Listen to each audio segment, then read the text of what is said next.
हरे कृष्णा, राधे राधे। आप सभी का दिन शुभ और मंगलमय हो। श्रोताओं, आइए सुनते हैं पुण्य फल देने वाली आज की महात्म कथा। उससे पहले आज हम भगवान श्री कृष्ण और श्रीमती राधा रानी के प्रेम की एक सच्ची कहानी को सुनाएंगे। एक समय की बात है, भगवान श्री कृष्ण माता अंबिका के मंदिर गए और उनसे प्रार्थना करने लगे कि हे अंबिके, आप मुझ पर कृपा करें। तब माँ अंबिका बोली, हे कन्हैया, बताओ आपकी क्या प्रार्थना है। फिर कन्हैया जी बोले कि हे माँ अंबिके, मुझे एक बात बताओ, पूरी दुनिया में सबसे कोमल वस्तु कौन सी है। फिर माँ बोली, हे कन्हैया, इस दुनिया में सबसे कोमल दो ही वस्तु है, एक श्रीमती राधा रानी और दूसरे आप कन्हैया। कन्हैया हैरान होते हुए बोले, माँ, यह तो मैं जानता हूँ कि श्रीमती राधा रानी अति कोमल है, लेकिन मैं भी कोमल हूँ, यह तो मुझे आज ही पता चला। हे माँ, मैं आपसे एक विनम्र विनती करता हूँ कि आप मुझे बस एक आशीर्वाद दीजिए कि जैसा आपने कहा कि मैं राधा रानी की तरह अति कोमल हूँ, तो मुझे आशीर्वाद दीजिए कि मैं जो चाहूँ वही बन जाऊँ। यह सुनकर माँ अंबिका मुस्कुराती हुई बोली, जाओ कन्हैया, आपको आशीर्वाद दिया कि आप जो चाहोगे वही बन जाओगे। ऐसा सुनकर कन्हैया बड़े खुश हुए और अपने घर चले गए। तब कन्हैया ठीक श्री राधा रानी के सम्मुख पहुँच गए, जहाँ कन्हैया श्री राधा रानी के आभूषणों की तरह देखते हैं, जो कि श्री ललित जी श्री राधा रानी को सजा रही थी। तब श्री कृष्ण ने सोचा कि यह आभूषण कितने कठोर हैं, जो मेरी राधा रानी को कष्ट देते हैं। वह इन कठोर आभूषणों को पहन तो जरूर लेते हैं, लेकिन केवल और केवल मेरी प्रसन्नता के लिए कि मैं सुखी रहूं। लेकिन इतनी सुंदर और इतनी कोमल श्री राधा रानी को इन आभूषण की क्या आवश्यकता है। हे प्रिय भक्तों, एक बार श्री कृष्ण ने बरसाने में छुपकर राधा रानी को श्रृंगार करते हुए देखा। इतने भारी और चुभने वाले गहने श्री राधा रानी अपने फूल से शरीर पर पहन रही थी। तभी ललिता सखी ने उनसे इतने गहने पहनने का कारण पूछा, तो सुंदरता की देवी श्री राधा रानी ने कहा कि वह इतनी रूपवान नहीं है और सज धज के श्याम सुंदर के लायक बनना चाहती है। तब कृष्ण को यह सुनकर बड़ा ही दुख हुआ कि श्री राधा अपने प्रेम में इतने चुभने वाले भारी गहने पहन रही है। यह देखो, यह कान का झुमका कैसे इनके कोमल कानों को कष्ट दे रहा है। गले में लंबा हार तो देखो, इतनी कोमल और ऊपर से लंबा हाथ कैसे झुकी झुकी चल रही है। मेरी कोमलंगी रात साड़ी तो देखो, कितनी भारी नथ में बेसर कोमल नाक को जकड़ कर बैठी है। तब श्री कृष्ण ने याद किया कि माँ अंबिका ने मुझे कहा है कि इस पूरी सृष्टि में मैं अत्यंत कोमल हूँ, और अब तो मैंने उनसे वरदान भी ले लिया है कि मैं जो चाहूँ वह बन जाऊँ। हे प्रिय भक्तों, जब कन्हैया जी उसी समय अपने एक रूप से श्री राधा रानी के सारे आभूषण गे, उनकी साड़ी, लहंगा, महावर, नथ, कंचुकी, बेसर, अंगूठी, सब के सब कन्हैया स्वयं ही बन गए। और दूसरे रूप में ललिता जी से बोले कि आप राधा रानी को यह आभूषण पहनाओ जो अत्यंत ही कोमल है। ललिता जी ने सारे आभूषण ले लिए और राधा रानी को पहनाने लगी। तब एक एक आभूषण से श्री राधा नाम की धुन निकलने लगी। तब राधा रानी ने कहा, यह आभूषण मेरे नाम क्यों गा रहे हैं। कन्हैया तो जानते थे कि यह सभी आभूषण वे स्वयं ही बने हैं, तभी तो आभूषण और वस्त्र आदि से राधा रानी की ध्वनि हो रही है। हे प्रिय श्रोताओं, एक एक आभूषण और वस्त्र आदि जो अत्यंत कोमल थे, श्री राधा रानी को अत्यंत ही सुख पहुंचा रहे थे। राधा रानी ललिता सखी से बोली, हे सखी, पहली बार मुझे आभूषण वस्त्र आदि श्याम सुख आलिंगन का आनंद पहुंचा रहे हैं। यह देखकर कन्हैया बड़े प्रसन्न हुए कि मेरी कोमल राधा रानी को मैं स्वयं अपने कोमल देह से वस्त्र आभूषण बनकर उन्हें सुखी कर रहा हूँ। हे प्रिय श्रोताओं, अब देखिए अब ऐसा क्यों हुआ, क्यों कृष्ण राधा रानी के आभूषण कोमल बने, क्योंकि एक दिन श्री चित्रा सखी राधा रानी की बेड़ी में फूल का गजरा बांध रही थी और यह दृश्य श्री कृष्ण झाड़ियों में छिपकर देख रहे थे। तभी राधा रानी की बेड़ी में जैसे ही चित्रा जी पुष्प बांधती, तभी राधा रानी अपने केसों को फैलाकर सारे फूलों के गजरे को धरती पर फैला देती। तब चित्रा जी कहती, हे राधा रानी, आप यह क्या कर रही हो? सारे पुष्पों की माला और गजरा जो हम आपको पहना रहे हैं, आप सारे केस फैलाकर क्यों गिरा रही हो? तब राधा रानी की आंखों में आंसू आ गए और यह सब भगवान श्री कृष्ण छुप कर देख रहे थे। राधा रानी चित्रा का हाथ पकड़कर बोली, हे सखी, मैं तुम पर वाड़ी वाड़ी जाती हूँ, लेकिन जब तुम मेरे केस में यह फूलों की माला डालकर उन्हें बांधती हो तब मुझे अत्यंत वेदना होती है, क्योंकि यह काले केस मुझे श्याम सुंदर के वर्ण की याद दिला देते हैं। और जब तुम मेरे श्याम सुंदर रूपी केस को फूलों से बांधने का प्रयास करती हो तब मैं दुखी हो जाती हूँ, यह सोचकर कि तुम कैसे मेरे श्याम सुंदर रूपी केस को बांध सकती हो। मैं अपने श्याम को बांधता हुआ नहीं देख सकती, बस तभी अपने सारे केस श्रृंगार को पल भर में खराब करके सब केस को खोल देती हूँ कि मेरे कन्हैया को कोई ना बांधे, चाहे मैं ही क्यों ना हूँ। और जब भगवान श्री कृष्ण ने राधा रानी की यह बातें सुनी तो उन्होंने अंबिका जी से प्रार्थना की और स्वयं ही राधा रानी के वस्त्र आभूषण सब बन गए ताकि राधा रानी को कोई कष्ट ना हो। तो सभी एक बार प्रेम से बोलिए राधा कृष्ण भगवान की जय। तो आइए आप सुनते हैं भागवत गीता का पाठ। उसे यह भी बताते हैं कि मृत्यु के समय मनुष्य का ध्यान रहता है, मृत्यु के बाद आत्मा पहुंचती है। परम गति से जाने के 2 मार्ग के बारे में बताते हैं और भगवान से पूछते हैं कि शीघ्र किसे कहते हैं, तथा और जिस व्यक्ति ने अपने आप को वश में कर लिया है वह मृत्यु के समय तुम्हें परमात्मा भगवान यह प्रश्न सुनकर अर्जुन को समझाते हैं।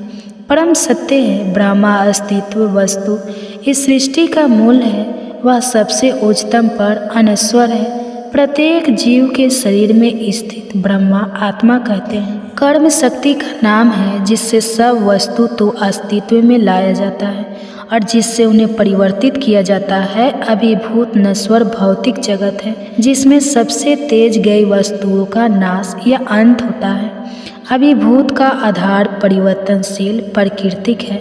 आदि देव जी में रहने वाली दिव्य आत्मा है, उसका दैवी तत्व है जिसका आधार विश्व की आत्मा है। अयज्ञ शरीर है, इसमें सभी एकगुंड कर्म किए जाते हैं, जिसका आधार जिसका स्वामी स्वयं मैं ही हूँ। मृत्यु के समय जो व्यक्ति मेरा ही ध्यान करता हुआ शरीर छोड़कर इस संसार से जाता है वह निश्चित ही बिंदास अंदाज है मेरे पद को प्राप्त कर लेता है।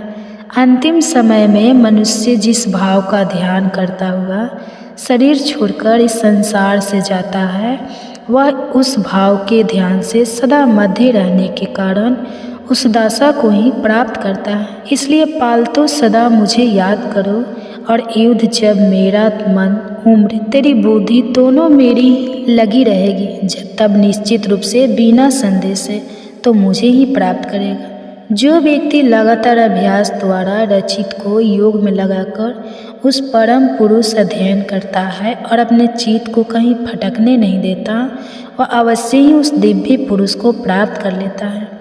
जो व्यक्ति उस सब कुछ जानने वाले परमात्मा का ध्यान करता है जो कि सूक्ष्म से भी सूक्ष्म है और जो सबको धारण करने वाला है, इसके रूप का ध्यान भी नहीं किया जा सकता। जो अंधकार से परे है और जो सूर्य जैसे तेज वाला है, जो व्यक्ति मृत्यु के समय मन को भक्ति और योग पर स्थिर करके अपनी प्राण शक्ति को बालों के बीच अच्छी तरह स्थापित करता है वह दिव्य प्रेम पुरुष यानी मुझे को प्राप्त करता है। शरीर के सभी द्वारों के संयम में रखकर मन को हृदय में रोककर प्राण शक्ति को मस्तक में स्थिर करके और योग द्वारा एकाग्र होकर जो अक्षर ओम जो कि ब्रह्मा ही है उसका उच्चारण करता हुआ मुझे भगवान को याद करता हुआ अपने शरीर को छोड़कर इस संसार से जाता है वह परम गति को प्राप्त कर लेता है। जो मनुष्य किसी भी वस्तु का ध्यान न करता हुआ लगातार मुझे याद करता रहता है वह अनुशासित योगी मुझे आसानी से अब कर लेता है। मुझ तक पहुँचने के बाद उस योगी को परम गति मिल जाती है और इसलिए उसे इस अस्थायी और दुख भरे संसार में फिर कभी जन्म नहीं लेना पड़ता। नीचे लोक से ब्रह्मलोक तक सभी लोग ऐसे ही हैं जिन्हें फिर जन्म लेना पड़ता है, लेकिन उस तक पहुंचने के बाद इसी को फिर से जन्म नहीं लेना पड़ता। जो लोग इस बात को जान लेते हैं कि ब्रह्मा का एक दिन 1000 यह लंबा होता है और ब्रह्मा की एक रात 1000 योग लंबी होती है, वह योगी जंगल के तत्व को जान लेते हैं। ब्रह्मा का दिन आरंभ होने पर सारी सृष्टि सभी वस्तुएं मेरी अव्यक्त प्रकृति से प्रकट हो जाते हैं, उससे उत्पन्न होती है और ब्रह्मा का दिन समाप्त होने पर उसकी रात होने पर यही सृष्टि सभी वस्तुएं समेत मेरी उसी व्यक्त प्रकृति में विलीन हो जाती है, उसमें समा जाती है।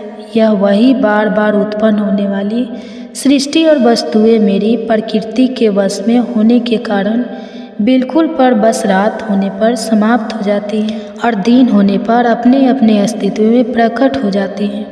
लेकिन मैं इस व्यक्त और व्यक्त से भी परे एक अवैध अस्तित्व है जो अमर है और जो सभी अस्तित्व में आई वस्तुओं के नष्ट हो जाने पर भी नष्ट नहीं होता। यह अनश्वर कहलाता है, इसे परम गति भी कहते हैं। यह अक्षर ही मेरा परम धाम है। जो मेरे इस परम धाम को एक बार पा लेता है वह फिर कभी संसार में वापस नहीं लौटता। वह परम पुरुष जो कि सबसे परे हैं, जिसमें हरे शब्द निवास करते हैं और जिससे यह सारा संसार व्याप्त है, उसे अनन्य भक्तों द्वारा ही प्राप्त किया जा सकता है। अब मैं तुम्हें वह समय बताता हूँ जिसमें मृत्यु के बाद इस संसार से जाने वाले योग की संसार में वापस नहीं लौटते, और वह समय भी बताता हूँ जिसमें जाने वाले फिर संसार में वापस लौट आते हैं। अग्नि प्रकाश 3 शुक्ल पक्ष और उत्तरायण के 6 महीने, यह वह समय है जिसमें संसार में जाने वाले ब्रह्मा ज्ञानी ब्रह्मा तक पहुँच जाते हैं और फिर वापस नहीं लौटते।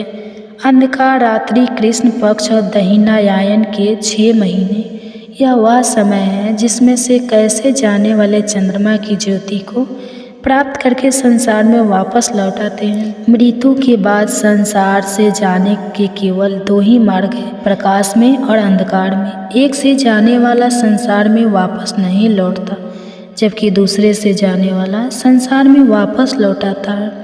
जो योगी इस दोनों मार्गों को जान लेते हैं वह फिर कभी किसी भ्रम में नहीं पड़ते, इसीलिए फालतू योग में जुटा रहा है। यह सब जान लेने के बाद योगी वेदों के अध्ययन, यज्ञ, तप और दान की पुण्य से मिलने वाले फलों के भी परे पहुंच जाता है और सनातन परम पद को पा लेता है।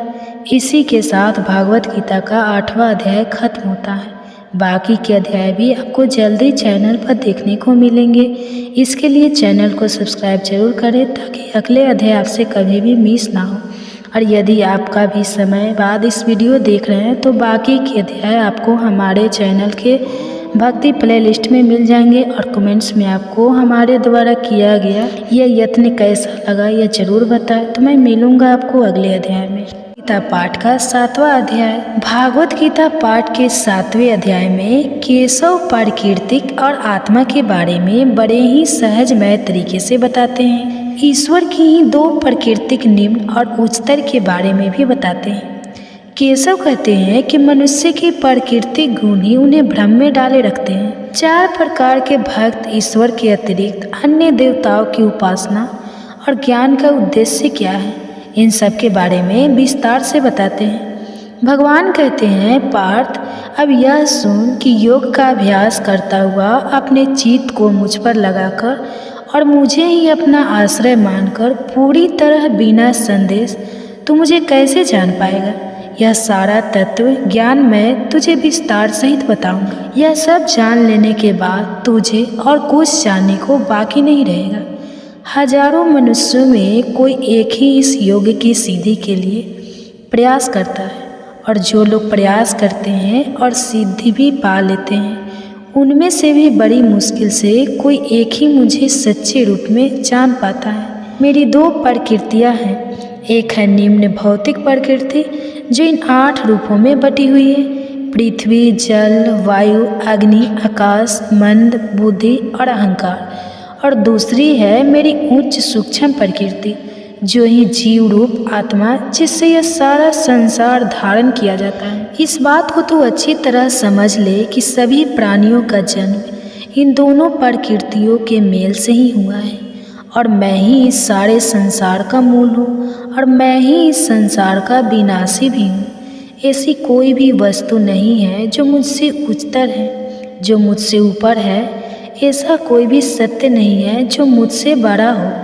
मैं ही वह सूत्र हूँ जिसमें सारा संसार पिरोया रहता है। जैसे माला के मोती धागे में पिरोए रहते हैं, वैसे ही सारा संसार मुझ में पिरोया हुआ है। मैं चंद्रमा और सूर्य में प्रकाश हूँ, वेदों में मैं ओम हूँ, आकाश में मैं शब्द हूँ, और पुरुषों में मैं पुरुष, और अग्नि में मैं तेज हूँ। सभी प्राणियों का मैं जीवन हूँ, सभी अस्तित्व में आई वस्तुओं का मैं सनातन बीज हूँ। बुद्धि मानो कि मैं बुद्धि हूँ, तेजस्वीन का मैं तेज हूँ। तपस्वी प्राणियों में मैं धर्म के अनुकूल रहने वाले मैं लालसा हूँ, और बलवान का मैं इच्छा और द्वेष रहित बल हूँ। जो भी संसार में भाव सात्विक, राजसिक, तामसिक सभी केवल और केवल मुझसे ही उत्पन्न हुए हैं। इस बात को समझ ले कि मैं उनमें नहीं हूँ, वह मुझ में है। प्रकृति के इन तीनों भावों, इन तीनों गुणों के कारण भ्रम में पड़ा हुआ यह सारा संसार मुझे गुणों से भी परे अविनाशी को पहचान नहीं पाता, क्योंकि मैं तो इन सब से कहीं ऊपर हूँ। मेरे इस गुण में देवी माया का जीत पाना बहुत ही कठिन है, लेकिन जो मेरी शरण में आते हैं वह इस माया को पार कर जाते हैं। जो बुरे काम करने वाले हैं, जो मनुष्यों में नीच है, ये सब मेरी शरण में नहीं आते। वह धर्मात्मा व्यक्ति जो मुझ में आस्था रखते हैं, जो मेरी उपासना और पूजा करते हैं, वह 4 प्रकार के होते हैं। एक जो मुसीबत में हैं, जिन पर कोई विपदा आन पड़ती है। दूसरे एक जिज्ञासु जो मेरे विषय में जानना चाहते हैं। तीसरे धन दौलत और संतान आदि पाने के इच्छुक जो कि मेरे कुछ ना कुछ मांगना चाहते हैं। और चौथे हैं ज्ञानी जिन्होंने सत्य को जान लिया है। इन सब में ज्ञानी सबसे अच्छे हैं, क्योंकि वह सत्य को जानते हैं। वह ब्रह्मा के साथ जुड़े रहते हैं और उसकी भक्ति भी पक्की होती है। ज्ञानी को तो मैं बेहद प्रिय हूँ, और ज्ञानी भी मुझे अत्यंत ही प्रिय है। वैसे मेरे में आस्था रखने वाले, मेरी पूजा उपासना करने वाले, मेरे चारों प्रकार के भक्त मुझे अच्छे हैं। लेकिन ज्ञानी को तो मैं ही समझता हूँ, उसे तो मैं अपना ही अंश मानता हूँ, क्योंकि पूरी तरह अपने आप को योग में लगाकर वह केवल मुझ में स्थित होकर मेरे साथ एक हो जाते हैं। वह उस अवस्था को पा लेते हैं जो मानव जीवन में सबसे ऊंचा है। बहुत से जन्मों के बाद जो ज्ञानी यह समझ लेते हैं कि जो कुछ भी है वह वासुदेव ही है, जो कुछ है वह ईश्वर ही है, तब यह जानकर मुझे प्राप्त कर लेते हैं। ऐसे महात्मा बहुत ही दुर्लभ होते हैं। लेकिन जिन लोगों के मन लालसाओं में फंसे हुए हैं, वह उन्हीं लालसाओं की पूर्ति के लिए अलग अलग देवताओं की अलग अलग विधि विधान से पूजा करते हैं। जो भक्त जिस भी रूप की उपासना करना चाहते हैं, उस रूप में मैं उनकी श्रद्धा को अटल कर देता हूँ। उस श्रद्धा से भरा होकर वह भी उसी की आराधना करना चाहते हैं, और उसी से ही वह अपने मन चाहे फल पाते हैं। जबकि वास्तव में फल तो मैं ही देता हूँ, लेकिन इन अल्प बुद्धि वाले लोगों को मिलने वाले ऐसे फल तो अस्थायी और नश्वान होते हैं। देवताओं की उपासना करने वाले देवताओं को पाते हैं, और मेरी उपासना करने वाले मेरे भक्त अंत में मुझे ही प्राप्त करते हैं। जो लोग मेरे नाम बदलने वाले मेरे श्रेष्ठ रूप को नहीं जानते, वह लोग तो बुद्धिहीन होते हैं। वह मुझे अव्यक्त को देवताओं के रूप में अन्य रूपों में व्यक्त हुआ मानते हैं। अपनी ही योग माया में छुपा हुआ कारण मैं सबके सामने प्रकट नहीं होता। यह मूढ़ जगत मुझ अजन्म मुझ अविनाशी को जान नहीं पाता, लेकिन मैं सब कुछ जानता हूँ और मैं सब कुछ जानता हूँ। मैं उस सब को जानता हूँ जो कि अतीत में हो चुका है और जो वर्तमान में इस समय हो रहा है और जो भविष्य में होने वाला है, लेकिन मुझे कोई नहीं जानता। सभी प्राणी इच्छा और द्वेष से उत्पन्न सुख और दुख, लाभ और हानि, उन दुविधाओं के वश में होने के कारण भ्रम और अज्ञानता में फंसे हुए हैं। लेकिन जिन लोगों के पूर्व जन्मों और इस जन्म के पुण्य से सारे पाप नष्ट हो गए हैं, वह सब इस दुविधा के भ्रम से मुक्त होकर अपने व्रतों में स्थित रहते हुए मेरी उपासना करते हैं। वह लोग जो मुझ में शरण लेते हैं और जो जीवन मरण के चक्कर से मुक्ति पाने के लिए प्रयास करते रहते हैं, वह संपूर्ण ब्रह्मा को, संपूर्ण आत्मा को और कर्म के बंधन में सब बातों को जान लेते हैं। वह लोग जो कि मुझे इस रूप में जानते हैं कि मैं ही वह एक हूँ जो इस भौतिक जगत का, सभी देवताओं का, सभी यज्ञों का नियम और नियंत्रक हूँ। वह लोग योग में अपने चित्त को लीन करके मृत्यु के कठिन समय में भी मेरा ज्ञान बनाए रखते हैं। इसी के साथ भागवत गीता का 7वां अध्याय समाप्त होता है। बाकी के अध्याय भी आपको जल्द ही चैनल पर देखने को मिलेंगे। इसके लिए चैनल को सब्सक्राइब जरूर करें ताकि अगले अध्याय आपसे कभी भी मिस ना हो। और यदि आप काफ़ी समय बाद यह वीडियो देख रहे हैं तो बाकी के अध्याय आपको हमारे चैनल की भागवत गीता प्लेलिस्ट में मिल जाएंगे। और कमेंट्स में आपको हमारे द्वारा किया गया यह यत्न कैसा लगा यह ज़रूर बताएं। तो मैं मिलूँगी आपको अगले अध्याय में। भगवान शरीर और मन के निरंतर जागरूक रहने की आवश्यकता के बारे में बताते हैं। आत्म उद्धार ध्यान योग के उपाय, ध्यान योगी के लक्षण, मन की चंचलता का प्रशिक्षण और उसी मन को वश में करने के उपाय के बारे में भी बताते हैं।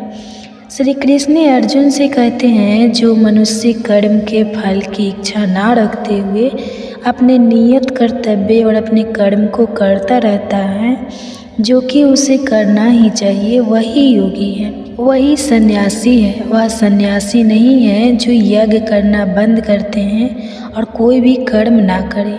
लेकिन भारत तो अनुशासित कर्म ही सन्यास समझ और यह भी जान ले कि कोई भी व्यक्ति अपने स्वार्थ, अपनी सभी इच्छाओं और अपने कर्मों के फल को त्यागे बिना योगी नहीं बन सकता। जो मुनि योग तक पहुंचना चाहता है उसके लिए निष्काम कर्म को साधन बताया गया है। जब वो योग तक पहुंच जाता है तब वहाँ उस योग में टिके रहने चाहिए और वहाँ से आगे बढ़ने के लिए शांति और स्थिरता कुछ साधन बताया गया है। जब मनुष्य इंद्रियों के विषय में या कर्मों में लिप्त होकर उसमें नहीं उलझता और जब मैं अपनी सभी इच्छाओं को त्याग देता है तब कहा जाता है कि उसने योग को पा लिया है, तब हे योगी कहलाता है। मनुष्य को अपना उद्धार स्वयं ही करना चाहिए और उसे अपना उद्धार स्वयं ही करना होगा। वह मन के द्वारा अपने आप को ऊपर उठाए और अपने मन को कभी नीचे ना गिरने दे, क्योंकि मनुष्य का मन ही उसका शत्रु है और यही मन उसका मित्र भी है। जिसने भी अपने मन को जीत लिया है उसने अपने मन पर काबू पा लिया है, उसका मन ही उसका सबसे बड़ा मित्र बन गया है। लेकिन जो अपने मन को जीत नहीं पाया है उसका मन उसी के काबू में नहीं है, उसका अपना मन ही उसका सबसे बड़ा शत्रु है। जब मनुष्य अपने मन को जीत लेता है और मन जीतने पर जब उसे पूर्ण शांति मिलती है तो उसकी आत्मा सदा समाधि में ही सीमित रहती है। वही सर्दी और गर्मी में, मान और अपमान में, समुद्र दुख में, इन सभी स्थितियों में शांति रहता है। जिसकी आत्मा ज्ञान और विज्ञान अर्जित और अनुभूत यह दोनों प्रकार के ज्ञान से तृप्त हो गई है, जो स्थिर है और जिसने अपनी इंद्रियों को जीत लिया है, इसके लिए मिट्टी, पत्थर, हीरे, ज्वारत, सोना और चांदी एक जैसे हैं। इस समदर्शी मनुष्य को योग युक्त कहा जाता है, अर्थात से भगवान से जुड़ा हुआ कहा जाता है। जो व्यक्ति सभी के एक साधु रहता है, सभी को एक समान ही देखता है, उस व्यक्ति को अधिक श्रेष्ठ माना जाता है। योगी को चाहिए कि वह एक आदमी अकेले बैठकर सावधानी से मन और आत्मा को वश में रखते हुए किसी भी प्रकार से काम ना करते हुए अपने मन को परमात्मा में एकाग्र करे। किसी अच्छे और स्वच्छ स्थान पर, जो कि ना ही बहुत ऊंचा हो और ना ही बहुत नीचा हो, उस पर अपना आसन बिछाकर और उसी पर बैठकर मन को एकाग्र करके चित्त और इंद्रियों को वश में करके आत्मा की शुद्धि के लिए योग्य अभ्यास करना चाहिए। अपना शरीर, अपनी गर्दन और अपने सिर को सीधा उसमें रखते हुए, बिना हिले डुले अन्य किसी भी दिशा में ना देखते हुए, अवचेतन मन से भय रहित ब्रह्मचारी व्रत का पालन करते हुए स्वयं से अपने मन को मेरी ओर मोड़ ले और केवल मुझ में ही ध्यान लगाकर मुझे ही अपनी भक्ति का परम लक्ष्य बनाए।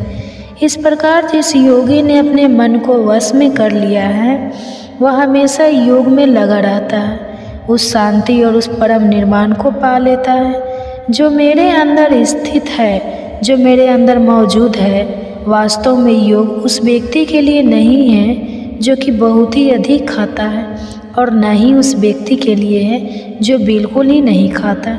योग उसके लिए भी नहीं है जो बहुत अधिक होता है या बहुत अधिक जाता है।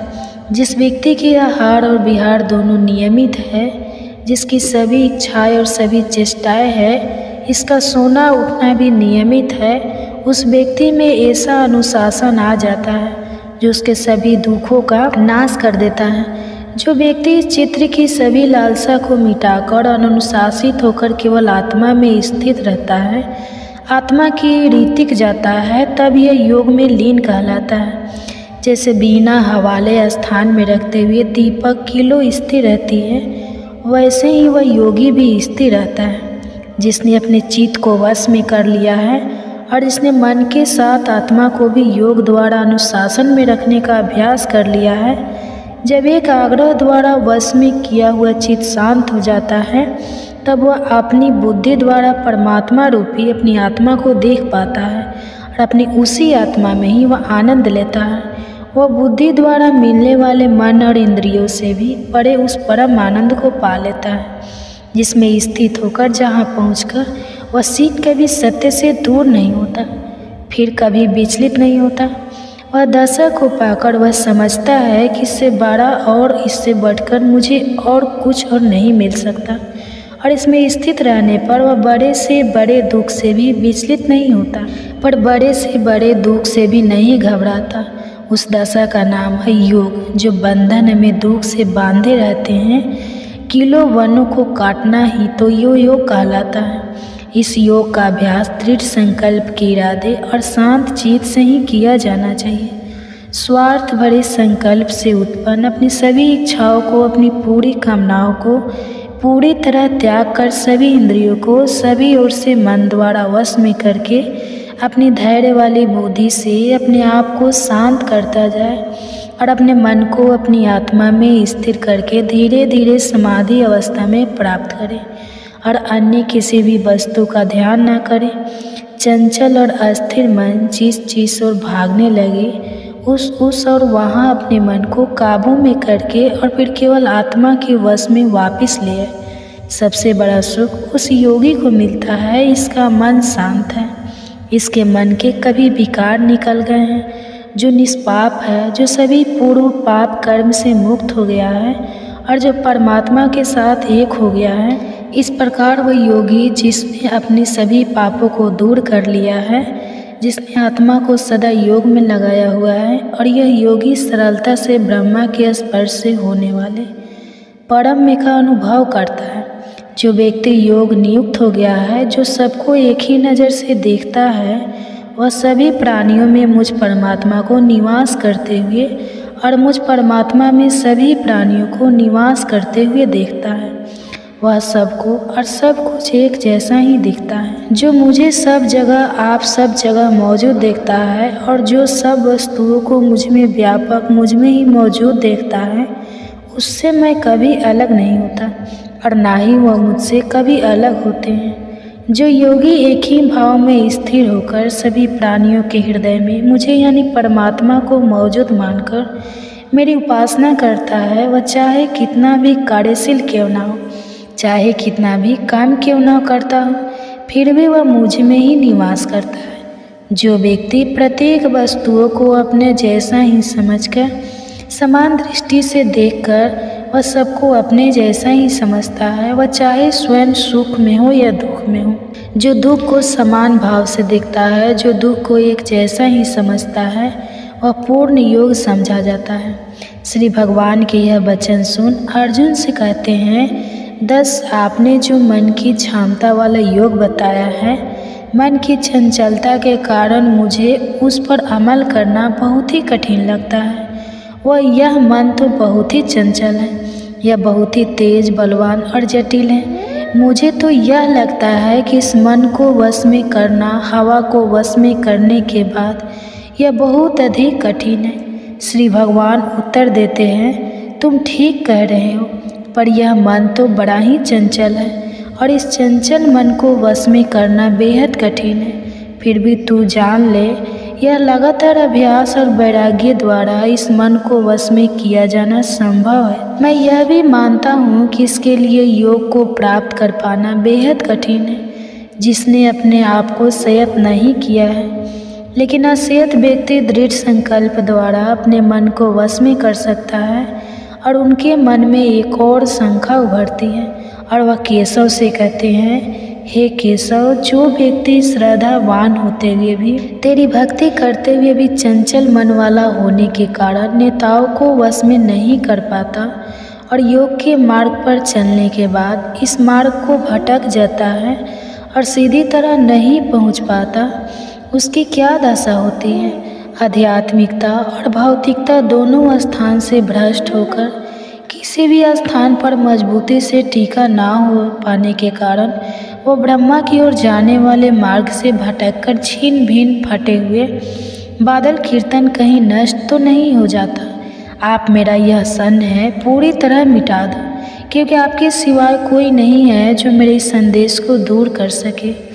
भगवान उसे समझाते हैं, सुन पार्थ, प्यारे मित्र, जो व्यक्ति अच्छे कर्म करता है, जो अच्छाई के मार्ग पर चलता है, उस व्यक्ति की कभी दुर्दशा नहीं होती। उसका ना तो इस लोक में और ना ही परलोक में विनाश होता है। जो व्यक्ति योग के मार्ग से भटक जाता है वह पुण्य आत्माओं के लोक में जाता है और वहाँ कई वर्षों तक रहने के बाद वह फिर से सदाचारी लोगों के जन्म घर लेता है। ऐसा जन्म इस संसार में बहुत ही दुर्लभ है। वह अपने पूर्व जन्मों में विकसित किए हुए ब्रह्मा के हाथ जोड़ने की सभी देर संस्कारों को फिर प्राप्त कर लेता है और यहाँ के आरंभ फिर पूर्णता पाने के प्रयास में लग जाता है। योग के मार्ग में भटका हुआ ऐसा व्यक्ति, ऐसा योग भी अपने पूर्व जन्मों के अभ्यास में होने के कारण आगे ले जाया जाता है और योग का ज्ञान प्राप्त हो जाने पर ऐसा जिज्ञासु वैदिक नियमों पर पहुंच जाता है। लेकिन जो योगी सब पापों से शुद्ध होकर अपने आप को कठोर परिश्रम से पूर्ण बनाने का प्रयास करता है और वह अपने अनेक जन्मों के परिश्रमों से प्राप्त सिद्धि के कारण आगे ले जाया जाता है और अंत में वह सीधी और परम गति को ही पा लेता है। योगी तपस्वियों से बड़े हैं, वह ज्ञानियों से भी बड़े माने जाते हैं और वह सकाम कर्म करने वालों से भी बड़े हैं। इसलिए तू पार्थ योगी ही बन। सभी योगियों में भी मैं इस योगी को सबसे बड़ा योगी मानता हूँ, जो अपनी संपूर्ण आत्मा को मुझ पर पूरी तरह से समर्पित करके पूरी श्रद्धा और निष्ठा से मेरी उपासना करता है। इसी के साथ भगवत गीता अध्याय 6 खत्म होता है। बाकी के अध्याय भी आपको जल्दी चैनल पर देखने को मिलेंगे। इसके लिए चैनल को सब्सक्राइब जरूर करें ताकि अगले अध्याय आपसे कभी भी मिस ना हो। और याद काफ़ी समय बाद इस वीडियो को देख रहे हैं तो बाकी के अध्याय आपको हमारे चैनल के भागवत गीता प्लेलिस्ट में मिल जाएंगे और कमेंट्स में आपको हमारे द्वारा किया गया यह तंत्र कैसा लगा ज़रूर बताएं। तो मैं मिलूँगी आपको अगले अध्याय में। 5वें अध्याय में भगवान कर्म फल और त्याग कर्म योगी के लक्षण, कर्म मार्ग और योग त्याग मार्ग और योग, इन सब के बारे में बड़े सुंदर तरीके से बताते हैं। और जो उनके सौ से कहते हैं, केशव, पहले आप त्याग की प्रेरणा देते हैं और फिर निस्वार्थ कर्म करने की प्रशंसा करते हैं। अब आप ही मुझे सही सही बता दें कि दोनों मार्गों में कौन सा मार्ग अधिक अच्छा है।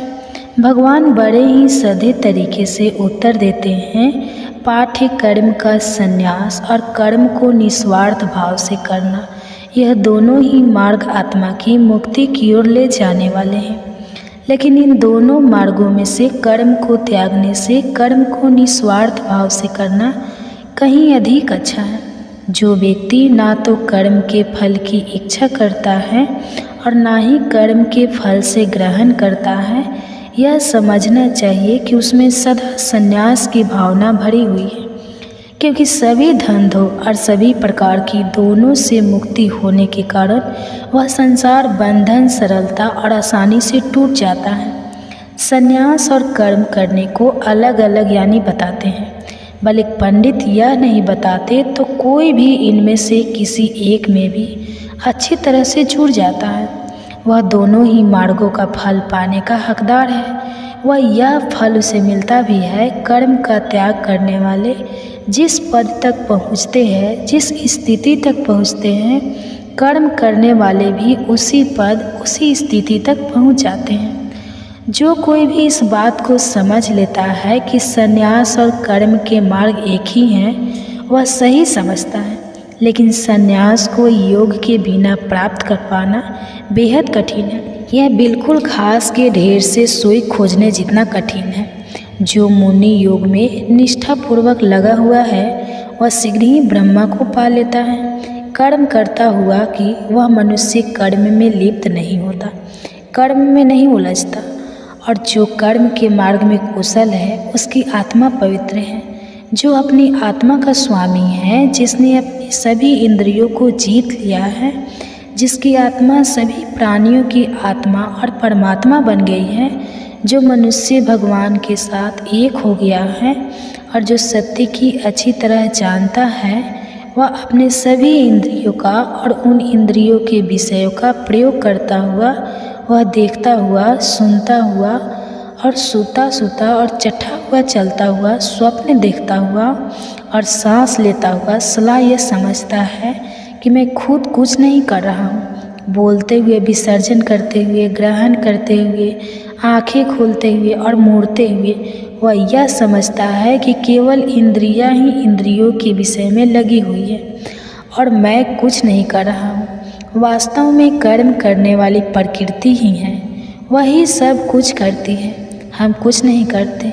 जो व्यक्ति लगा और आसक्ति को त्याग कर अपने कर्मों को ब्रह्म को समर्पित करके कर्म करता है, आप उसमें वैसे ही नहीं ठहरता जैसे पानी कमल के पत्ते पर नहीं ठहरता। योगी लोग आसक्ति को त्याग कर आत्मा की शुद्धि के लिए केवल शरीर, केवल मन केवल थी या फिर केवल अपने इंद्रियों द्वारा एक कर्म करते हैं। योग में लगी हुई आत्मा कर्म के फल में आ सकती है, अर्थात लगाव को त्याग कर सदा ही रहने वाली शांति को प्राप्त करती है। लेकिन जिनकी आत्मा ब्रह्मा से अलग है, जो ब्रह्मा के साथ एक नहीं हुई है, वह इच्छा द्वारा प्रेरित रहते हैं और कर्म के फल पर उनका लगा फिर आता है और इसी कारण वह बंधन में सदा ही बने रहते हैं। जिस व्यक्ति में मन द्वारा सभी कर्म त्याग कर अपने प्रकृति को वश में कर लिया है, वह ना कोई कर्म करता हुआ और ना ही कोई कर्म करवाता हुआ इस 9 द्वार वाले शरीर रूपी नगर में निवास करता है। सर्वोच्च प्रभु आत्मा न तुम लोगों को कर्ता बनाती हैं और ना ही विक्रम करती है और ना ही वह उनको उनके कर्मों के फल द्वारा साथ छोड़ती है। यह तो इन वस्तुओं का स्वभाव ही है जो इन सब में स्थिर होकर इन्हें सब कुछ करवा रहा है। लेकिन मनुष्य के ज्ञान पर अज्ञानता का पर्दा पड़ा हुआ है, इसलिए प्राणी मोह में फंसे हुए रहते हैं। अपने के कारण वह सत्य को देख नहीं पाते। लेकिन जिन लोगों ने ज्ञान द्वारा अपने मोह और अपने अज्ञान का पर्दा हटा दिया है, उनके लिए ज्ञान उनकी आत्मा को वैसे ही प्रकाशित कर देता है जैसे सूर्य सारे संसार को प्रकाशित कर देते हैं, जिससे सब कुछ साफ साफ दिखाई देने लगता है और तब वह सत्य को देख पाते हैं।